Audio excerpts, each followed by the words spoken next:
Bonsoir tout le monde, bonjour, bienvenue à un autre épisode avec Living Sisu Live. Aujourd'hui, on a un super bon invité. Vous le connaissez tous très très bien. Étienne Boulay, une légende ici au Québec, tout le monde le connaît. Il a joué pour les Alouettes, il a joué pour Toronto. Il a joué un petit peu dans la NFL et il est conférencier maintenant. Il écrit un livre aussi. Donc, on est super content d'avoir Étienne comme invité. On va attendre qu'il arrive, puis après ça, on va l'inviter à entrer, avoir une bonne conversation avec lui. Ça va être super bien. Très hâte de lui parler. Donc, parlez-moi un peu. How was your day? Commencez à me parler comment a été vos journées avant que Étienne embarque. Et puis, on va avoir une super belle soirée, une belle conversation. Là. Donc, voilà. Salut Étienne. So that's it, everybody. Ce soir, on parle à Étienne Boulay. Je vais juste attendre qu'il se connecte, puis après ça, on est parti. Hey, what's up, Étienne, ça va? Hey, je suis sideways. Ouais. OK. C'est Ça clair, marche. ben moi, je peux te parler comme ça me dérange pas, là. Attends un peu. Ah, je parle fort, je le tienne de même à main nue. Comme ça. Comment ça va? Ça va, Ben toi? oui, super. Good. Ben ouais, il va falloir que je me fasse un setup dehors. Ça fait une couple de gens qui font un beau setup dehors. Va falloir que je me travaille ça, là. Ben, en fait, comme il fait beau, c'était parfait ce soir, mais ça dépend des jours, il faut croire. Ben oui, c'est bon. Comment ça va? Ça va? Merci de l'invitation. Good. Félicitations pour ce que tu fais. Honnêtement, on est C'est vraiment super. sharp, là. Ouais, on est super content de te recevoir là, en tant qu'invité. Là, je pense que tu vas nous amener beaucoup de bonnes choses, beaucoup de bonnes, en fait, du positif pour parler du Sisu un peu. Là. Parle-moi un peu, avec ta carrière, as-tu un background un peu dans ce que ça veut dire Sisu? En fait, j'espérais que tu me l'expliques. Je t'avoue que je suis allé zioter là, ton site, puis tes applications, puis tout le kit. Je trouve ça vraiment sharp. Là, tu sais, ben, de ce que je comprends, là, c'est un espèce de regroupement pour essayer de créer une espèce de communauté active, sportive, faciliter un peu l'accès au sport. Est-ce que je me trompe? Ah, Il tu manque brûles, ça. tu brûles. OK. Tu brûles. Non, c'est exactement ça. Donc, living Sisu, Sisu, premièrement, c'est un mot qui signifie beaucoup de résilience, courage, ténacité, détermination, tout le gros concept là-dedans. Puis, pour nous, on a un web app en ce moment, comme tu as vu. Notre application mobile arrive dans les prochaines semaines. Là, on est en train de finaliser tout ça.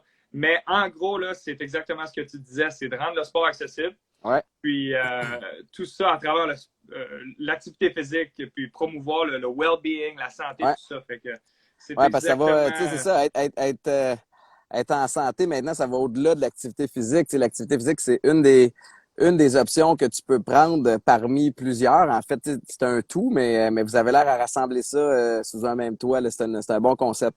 Ouais, bon, ben merci. C'est cool d'entendre ça en partant. Là, on est tout jeune dans notre processus, mais on a beaucoup de fun. On a déjà énormément de bons feedbacks de gens qui aiment le concept et qui veulent embarquer. Donc, c'est super. Des gens là, qui commencent dans le sport, des gens qui font ça juste la fin de semaine, des Ouais. professionnels. Fait que c'est vraiment cool. Fait que Nice. là, on va parler un peu de ta carrière. Comment tu as commencé dans le foot ou même, as-tu joué au hockey plus jeune ou c'est comment ça a été pour toi? Euh, Moi, je suis comme un faux Québécois, tu sais, dans le sens où j'ai trippé sur le Canadien. J'aimais les Nordiques aussi dans le temps.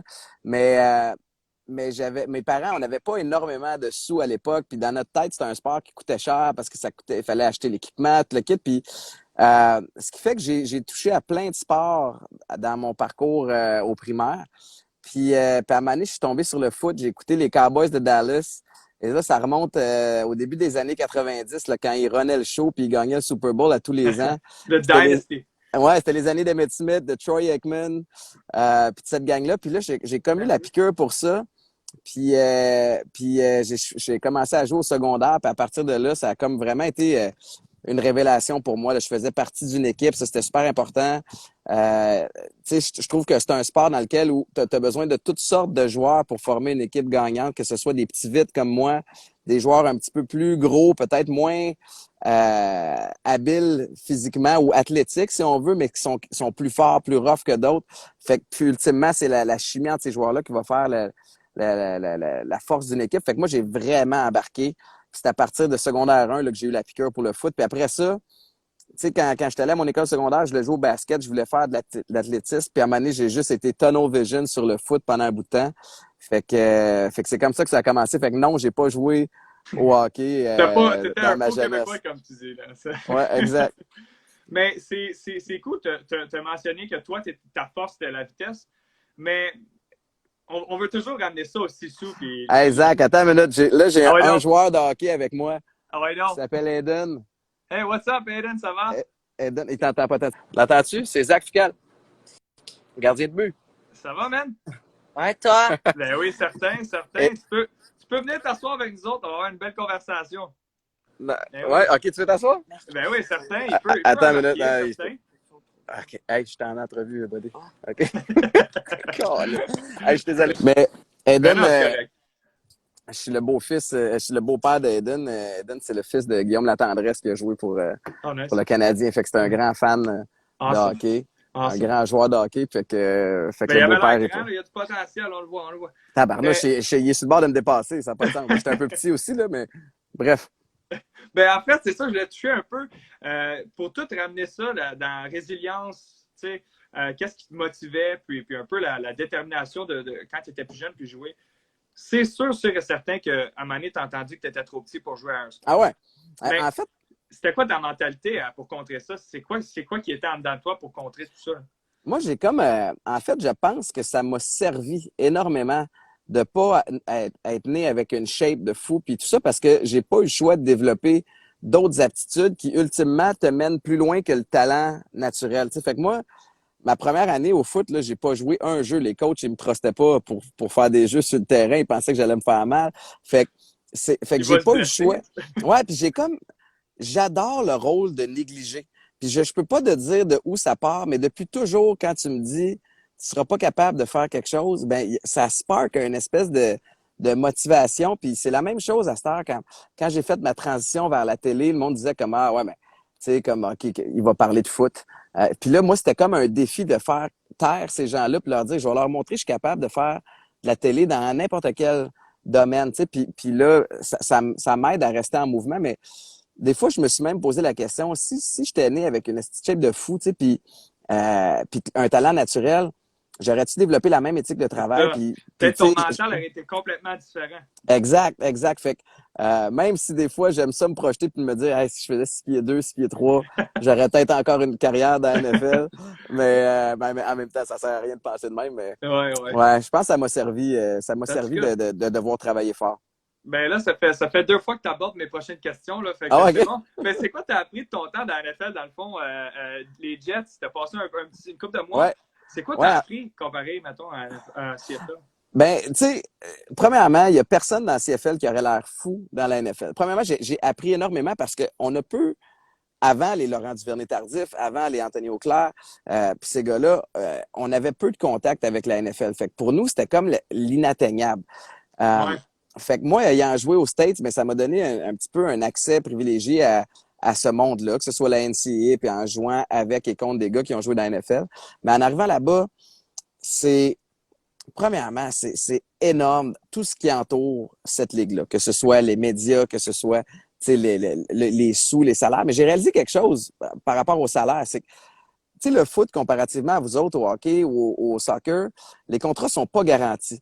Ce qui fait Ouais. qu'on est vraiment plus que quiconque des pions pour ces équipes-là. Fait que les 5, 6, 7 gros noms de chaque équipe qu'on connaît, les gars font des salaires de fou.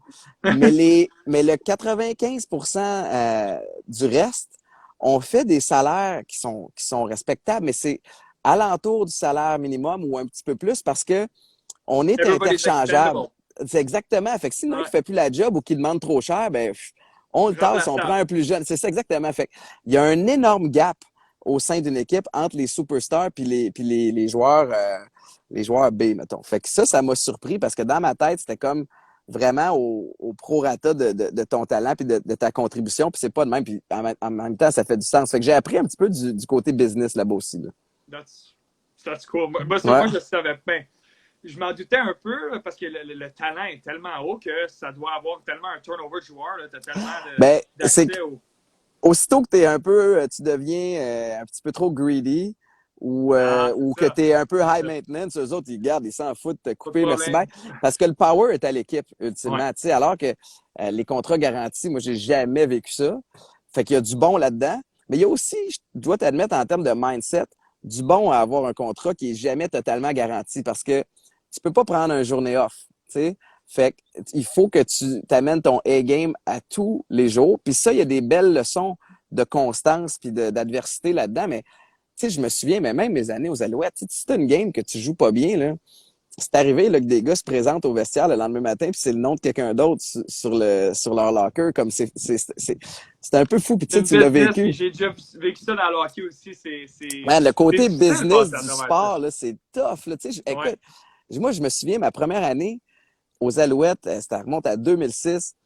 J'avais un coéquipier avec qui je m'entendais bien, Mike Botterill, puis j'arrive chez nous le soir, j'ouvre RDS parce que, tu sais, j'aimais ça, je regardais qu'est-ce qu'il disait sur l'équipe et tout. Ben Puis oui. là, On le fait tout. j'apprends, ouais, c'est ça. Puis là, j'apprends qu'il est échangé, comme en écoutant RDS, puis je suis comme, damn, je l'appelle. Il l'a appris. En même temps, lui Ben aussi, voyons donc. l'équipe avait essayé de l'appeler, il n'avait pas pu répondre. Puis à un moment donné, il faut qu'il envoie l'espèce de nom sur le ticker. Ouais.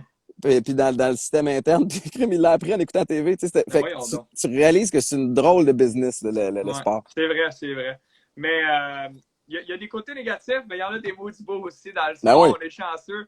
À 3 Coupe Grey, parle-moi un peu des choses, des qualités que toi, tu as amené à un club qui a amené du succès. Ou c'est quoi, dans le fond, un Um, petit peu plus broad, en tant qu'équipe, qu'est-ce qu'il faut pour une Coupe Grey? ben, tu sais, bon, en termes de ce que moi j'ai amené, je pense que j'ai amené de la polyvalence. Tu sais, puis tôt dans ma carrière, j'ai pris beaucoup, beaucoup de fierté à apprendre la game, mais pas juste ma position à moi. Tu sais, j'ai comme compris que plus je suis capable d'en savoir sur le terrain de foot, plus de positions je suis capable de jouer, plus je vais être important au sein de l'équipe. Tu sais, fait que si tu as un joueur qui est capable de jouer à 4-5 positions différentes, ça veut dire qu'ils vont le mettre en uniforme assurément à chaque game parce que je vais pouvoir dépanner un peu partout s'il y a quoi que ce soit qui arrive. Fait que ça, j'ai vraiment travaillé fort là-dedans. Puis je pense que j'amenais ça aux Alouettes. Mais en termes d'équipe, là, puis tu sais, c'est la même chose, je pense, d'un sport à l'autre, mais ultimement, les équipes avec lesquelles on a gagné la Coupe versus des équipes comme Average, c'était pas le talent individuel qui a fait la différence, mais c'est la chimie, puis c'est tout le monde qui buy-in dans la mentalité. Puis je vais te dire la vérité, puis je veux pas rien m'enlever, puis rien enlever aux gars avec qui j'ai gagné les coupes, mais ça partait du leadership, ça partait d'en haut. Tu sais, les entraîneurs, pardon, qu'on a eus. Moi, j'ai gagné 2 coupes sous Mark Trestman à Montréal, puis il a trouvé une façon de faire ramer tout le monde dans une même direction. Puis tu le sais, tu sais, dans un vestiaire de hockey, où tu as, je sais pas, 25 gars, Mm. dans un vestiaire de foot où tu en as 45, Ouais. 50, des Plus, gars qui ouais. arrivent de toutes sortes de backgrounds différents. Il y en a qui arrivent du Canada, d'un peu partout. Il y en a qui arrivent des States. Il y en a qui arrivent du ghetto. Il y en a qui arrivent d'Europe. Fait que ça te prend une espèce de solide leadership pour être capable de faire ramer tout ce monde-là dans la même direction. Puis c'est vraiment ça qui a fait la différence. Là. Oui, je suis vraiment d'accord avec toi. Moi, je suis un grand fan d'un homme qui s'appelle Jocko Willink. Ben oui, Mais là, toi, tu dois le connaître. Moi, je suis un grand fan de Jocko. extreme ownership. Puis, ouais, Exact. ouais. Ça, c'est super important pour moi. Puis, une de ses famous quotes, c'est No bad teams, just bad leaders. Oui, ben oui, Fait puis tu sais, ça, c'est exactement ce que tu nous expliques. t'as dû lire son livre, tu sais, dans lequel il donne un Ben oui. exemple. Il est comme en training de Navy SEALs, puis il y a une affaire impossible à faire. Il y a l'équipe la plus poche. Ils font juste Ouais. changer le leader, puis là, Puis là, il soudainement, ils gagne. sont capables. Fait que, mais t'as raison, puis c'est un super beau parallèle parce que ça part de là, tu sais, ça part du leadership dans n'importe quelle équipe. Puis je trouve, tu sais, tu dois le réaliser, mais tout ce que j'ai vécu avec le foot m'a vraiment préparé à appliquer ces notions-là de leadership et d'esprit d'équipe, puis même compétition, tu sais, à l'interne et à l'externe, dans la vie de tous les jours, dans la business, avec ma famille. Fait que pour moi, ça a été ultra formateur. Là. That's awesome. Bon, mais c'est super bon que tu nous. Là, je te donne un peu, tu pensais que ça allait être une entrevue tout le long, là, mais non, pas en tout. Je te donne un peu la parole. Parle-moi un peu de ton livre, puis OK? le parcours d'un battant. Ouais. Puis parle-nous un peu de comment ça a commencé, tout ça.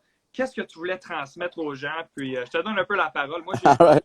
j'ai un peu le goût de savoir moi-même. Fait que je te laisse Ben, parler. OK, je pogne la balle au bon. En fait, tu sais, je m'en suis pas caché, mais après ma carrière, moi, j'étais un excessif. Tu sais, fait que pour percer dans le foot, dans n'importe quel sport, quand t'as pas la shape, t'as pas les aptitudes naturelles, il a fallu que que je compense avec le hard work, l'éthique de travail, puis un peu un mindset un peu kamikaze où vraiment j'étais excessif.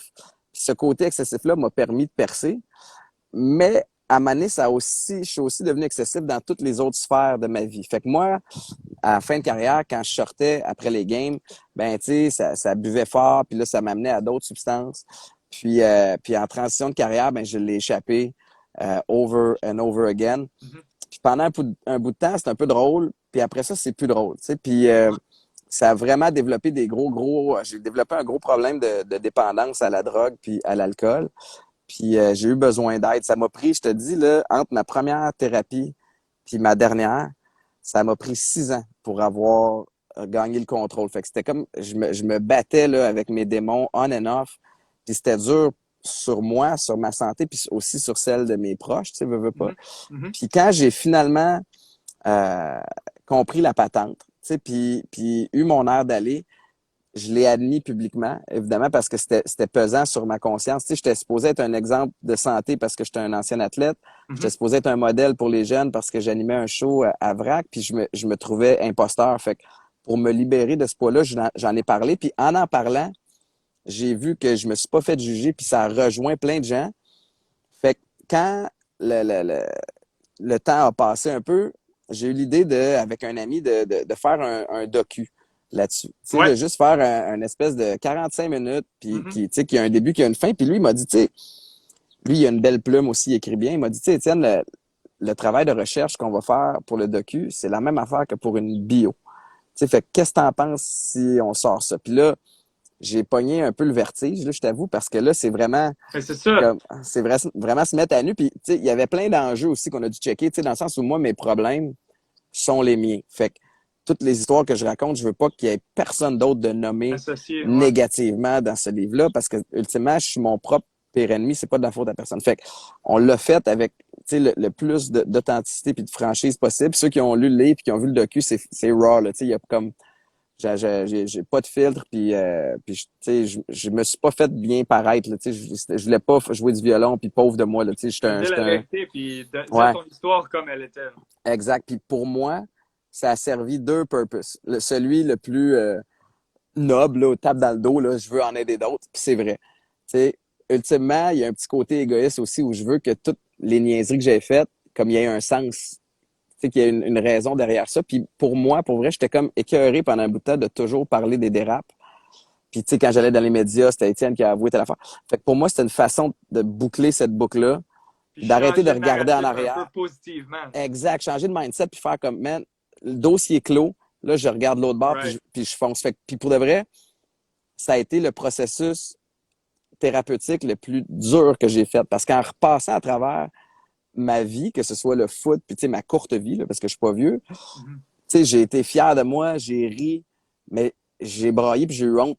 C'est un moyen temps aussi en repassant à ça. Puis ultimement, puis je veux pas tomber trop spiritual, mais toutes les émotions que tu as niées pendant un bout de temps, tôt ou tard, il va falloir que tu repasses à travers. Tu sais, fait que moi, j'ai repassé à travers, je les ai vécues une dernière fois, ça a fait mal.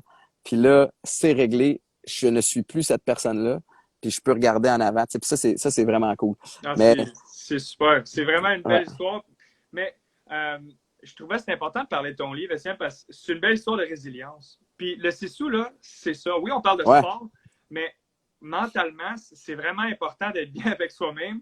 Puis c'est pour ça qu'on joue, c'est pour ça qu'on est en équipe, c'est pour ça qu'on fait ça. C'est pour toutes ces histoires-là de ouais. détermination, de from negative to positive, de toutes les choses qu'on apprend de nous-mêmes. Là. Tout ça, ça fait partie du sport. Oui, personnellement, on en a des problèmes, mais ton histoire, c'était important de la dire parce que it's just a beautiful story de détermination, de Sisu, man. Fait que Ah, c'est thanks, vraiment mais tu cool. sais, Ben, merci.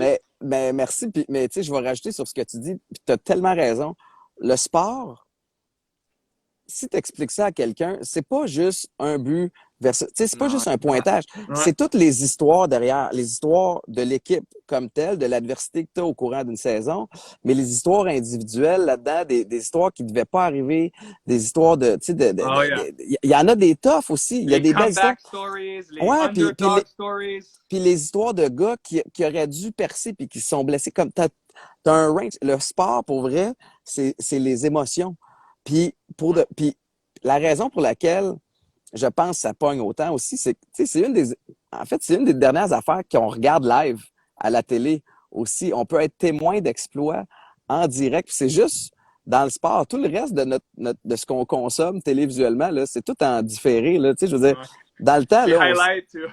ben oui, ben, fait que c'est ça qui nous manque d'ailleurs ces temps-ci pendant la pandémie. Là, on a que ça reprenne, C'est vrai, hein? mais le sport, c'est l'émotion. Puis le range est vraiment large. C'est vrai, l'émotion. Combien de fois on voit des gars ou des femmes ou n'importe qui gagnent un gros championnat, médaille d'or ou whatever, puis ils n'ont pas de mots. Like, Ah ouais? ça arrive tout le temps. Fait que, on sait de quoi on parle, là, mais c'est pour ça que le sisu, pour nous, c'était super important de donner ça parce qu'une saison ou une défaite ou quelque chose, il y a toujours une facette de ténacité, de comme negative Ouais. to positive. Il y a toujours quelque chose, il faut que tu donnes de plus. Puis c'est sûr, c'est ça que ça représente. C'est Puis le tu sais, courage de passer à travers. puis c'est aussi d'apprécier le processus d'une saison et pas juste viser la game. Tu sais, comme pour jouer au hockey, tu le sais, là, si tu veux être bon, faut que tu t'entraînes en salle, faut que tu t'entraînes sur la glace, faut que tu peaufines tes skills. Tu sais, les gens voient juste le tip de l'iceberg, tu sais, game time, mais tout le travail dans l'ombre. Puis moi, c'est ce que ça m'apprend, surtout au foot aussi, où on a une game par semaine. Tu sais, dans le fond, dans une année, là, tu joues pour 18 games plus les playoffs. Fait que c'est une petite fraction tu sais, si tu Travail calcules que sur tu as trois. mis. Exact. Fait que dans ma vie de tous les jours maintenant, mais ça m'a appris à apprécier le processus et non juste comme chercher la destination. Tu sais, si tu es capable de grinder à tous les jours, d'apprécier ce processus-là, ben ça va faire en sorte que tu vas encore plus savourer la victoire. Tu sais. 100%. That's beautifully said. C'était bien dit. Honnêtement, personne ne peut vraiment mieux dire ça qu'on vient de le mettre. Là, je pense que c'était super cool. Mais juste pour terminer un peu les deux, trois leçons de ta carrière, de ton vécu, que, mettons, tu veux transmettre à tes enfants, c'est quoi tes principes de leadership ou de détermination, de résilience que tu veux transmettre à tes enfants? Moi, la première affaire, ça passe par la discipline. Tu sais, puis c'est drôle que tu quotes Joko Willing parce que j'ai vu une quote de lui il y a quelques jours qui est passée. Puis c'est qu'à un moment donné, c'est bien beau la motivation. Tu sais, puis tout le monde parle de speech de motivation, puis la motivation. Puis man, il va y avoir des journées où tu n'en auras pas de motivation. Ouais. Comme, that's just life. Tu sais, comme il y a des jours où tu vas te réveiller, tu vas être fatigué, tu vas être grippé, ou tu vas être envieux de ceux qui t'apprêtent se pogner le bang. Puis comme tu regardes les réseaux sociaux, puis ça donne l'air facile pour les autres, pourquoi moi je me fais le cul? Ouais. Mais fait qu'à partir de ce moment-là, ce qui va prendre le dessus puis qui va faire que tu vas avoir du succès pareil, c'est ta discipline de vie. Tu sais, fait que moi, ce que j'essaie d'enseigner à mes enfants, c'est vraiment ça. C'est d'avoir un plan, puis de stick to it, puis de travailler fort, mais travailler intelligemment aussi. Tu sais, c'est le next step. Puis ça, c'est des affaires qui ne requièrent aucun talent. C'est ça la beauté de la chose. Tu sais, t'as pas besoin d'avoir un talent surnaturel pour être discipliné. Tu sais, t'as pas besoin d'avoir un talent surnaturel pour travailler fort. C'est comme toutes des affaires que tu peux acquérir au fil du temps aussi. Good. Bon, mais ça, c'est des bonnes leçons. Puis j'espère que les gens qui ont écouté, ils en ont appris beaucoup aujourd'hui. Moi, j'en ai appris. Là. Merci beaucoup, Étienne. T'es bien fin. J'espère qu'on va se parler super bientôt. Maintenant qu'on peut sortir, là, on va aller sur un petit barbecue. On se fera un training. Bon, un petit training aussi, ça c'est correct. Fait que c'est bon. Merci beaucoup. J'aime ça. Juste avant de terminer, on travaille super fort pour ajouter plein de partenaires à notre plateforme. Si vous avez des questions, vous pouvez nous les poser n'importe quand. Donc, merci encore, Étienne, d'avoir participé. On se reparle bientôt. Puis, je souhaite à tout le monde une super belle soirée. Donc, à bientôt, Living Sisu Nation. Puis, on va se parler bientôt. Ciao. Bien sûr. Merci. Bye.